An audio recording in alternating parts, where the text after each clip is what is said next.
भाषण की शक्ल में नहीं है, एक शोक संतप्त गणतंत्र के एक अदना नागरिक समझिए या एक जनप्रतिनिधि समझिए, उसकी ओर से कुछ बातें कही जा रही हैं।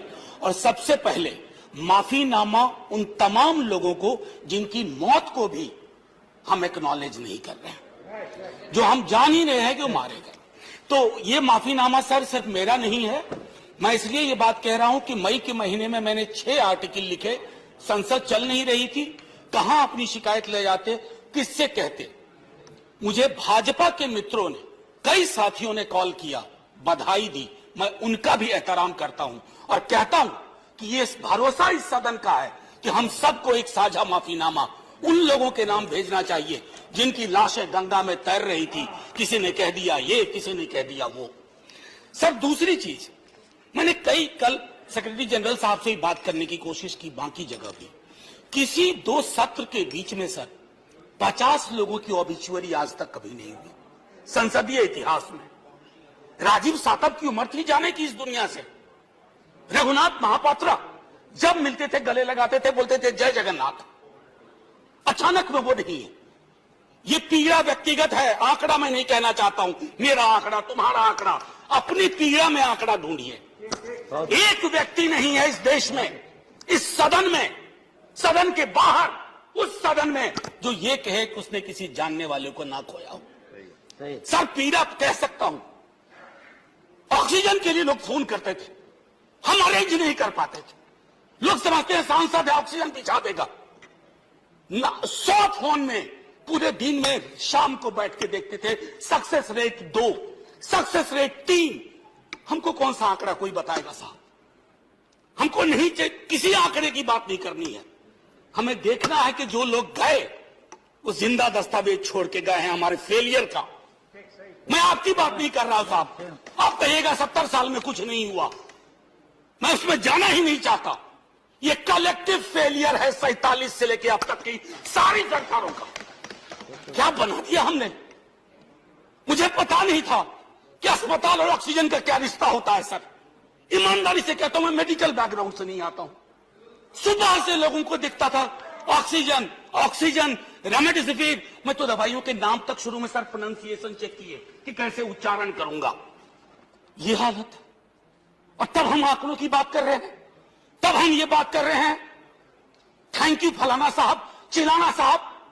सर मैं यहां से निकलता हूं, बहुत बड़ा विज्ञापन लगा हुआ है, मुफ्त वैक्सीन, मुफ्त राशन, मुफ्त इलाज।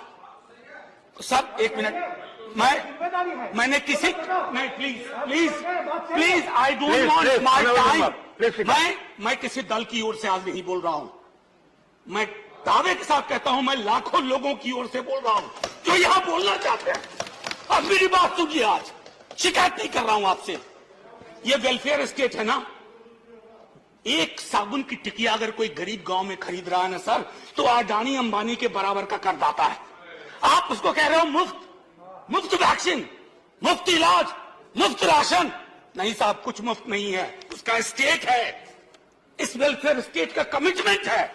उसको आप डिनाइग्रेट मत करिए, डेमोनाइज मत करिए, उसे बौना मत बनाइए। ये आग्रह है मेरा। बहुत बड़ी बड़ी बातें नए कानून की हो रही है। राइट टू हेल्थ की बात क्यों नहीं करते हम लोग? राइट टू हेल्थ, स्वास्थ्य का अधिकार, उसमें कोई किंतु परंतु लेकिन परंतु नहीं।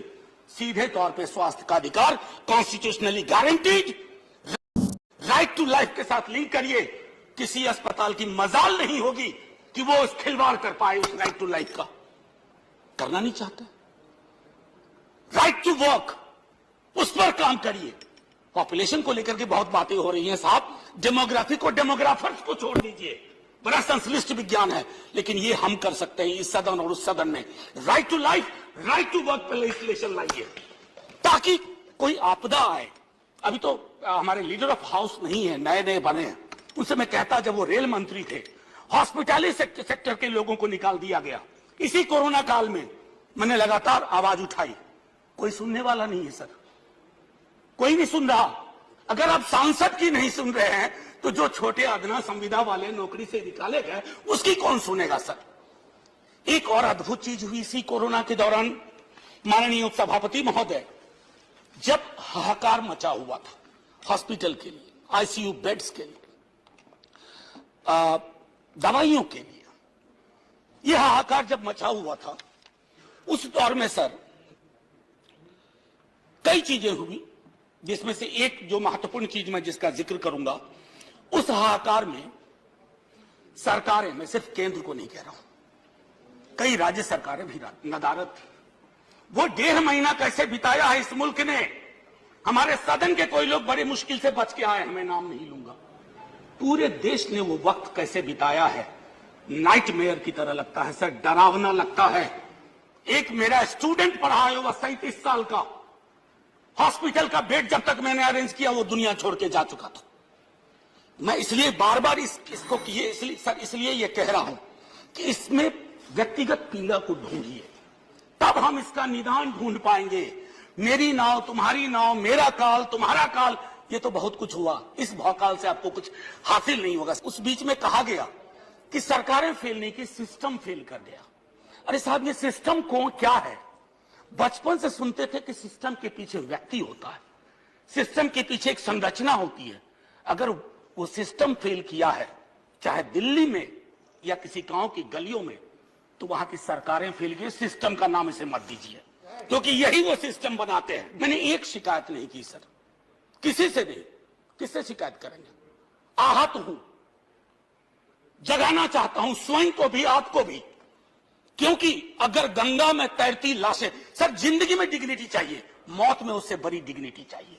हमने अनडिग्निफाइड डेथ को विटनेस किया है, और अगर हमने इसको दुरुस्त नहीं किया सर, आने वाली सदियां माफ नहीं करेगी। आप बड़े बड़े इश्तहार छपवाओ, अखबारों के 4 पन्ने रंग दो, फलाना थैंक यू सर, इतिहास को थैंक यू कहने का मौका मिलना चाहिए। धन्यवाद।